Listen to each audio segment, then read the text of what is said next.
আমার সেই ভাই বোনদের যারা নিজের বুক বুলেটের সামনে উন্মুক্ত করে দিয়ে আমাদের আবারও স্বাধীন করে নিজেরা স্মৃতি হয়ে গিয়েছেন, আমরা তাদের শাহাদাত কবুলের জন্য মহান আল্লাহর কাছে দোয়া করছি। একই সাথে আহত ও পঙ্গু জুলাই যোদ্ধা ভাই বোনদের প্রতি আমার সবটুকু আবেগ, শ্রদ্ধা আর ভালোবাসা দিয়ে কৃতজ্ঞতা জানাচ্ছি।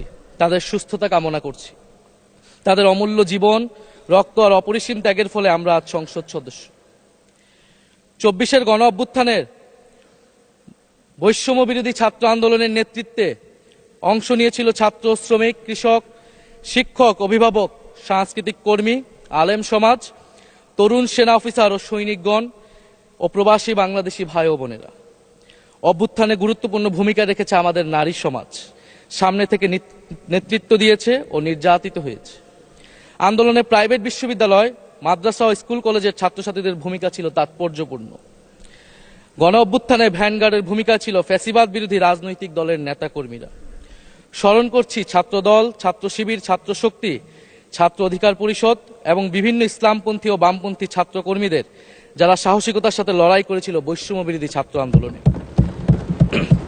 মাননীয় স্পিকার, 24 মানে কেবল 24 না, এর পিছনে রয়েছে বিশাল প্রেক্ষাপট।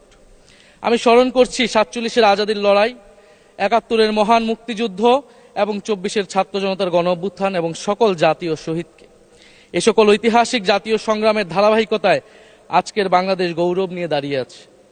স্মরণ করছি পিলখানা হত্যাকাণ্ডের শহীদ, শাপলা হত্যাকাণ্ডের শহীদ, মোদী বিরোধী হত্যাকাণ্ডের শহীদ, ফ্যাসিস্ট আমলে গুম হওয়া ব্যক্তিদের স্মরণ করছি।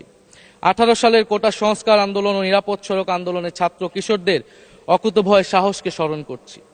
স্মরণ করছি আমাদের ভাই শরীফ ওসমান হাদী, যিনি তার সাহসিকতার মাধ্যমে বাংলাদেশকে একটি ইনসাফ ভিত্তিক বাংলাদেশ হিসেবে গড়ে তুলতে চেয়েছিলেন। তিনি আর আমাদের সাথে নাই।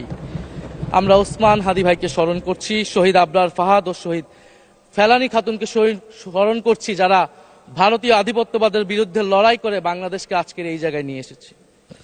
24-এর ছাত্র জনতার গণ অভ্যুত্থানে মাঠের নেতৃত্বের একেবারে সামনে থাকার কারণে আজকের দিনটি আমার জন্য একই সাথে আবেগের, কষ্টের ও আনন্দের।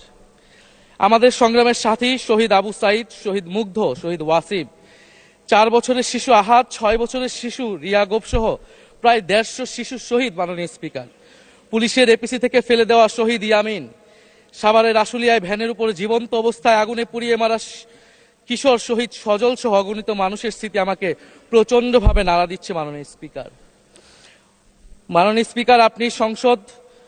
আপনি মাননীয় সংসদ নেতা, বিরোধী দলীয় নেতা সহ সংসদের সকল সদস্য এবং আপনার মাধ্যমে দেশবাসীর উদ্দেশ্যে আরো স্মরণ করিয়ে দিতে চাই মাকে উদ্দেশ্য করে লেখা চিঠি 10ম শ্রেণীর ছাত্র শহীদ আনাসের, যিনি বলেছিলেন, একটি প্রতিবন্ধী কিশোর, 7 বছরের বাচ্চা, ল্যাংড়া মানুষ যদি সংগ্রামে নামতে পারে, তাহলে আমি কেন বসে থাকবো ঘরে?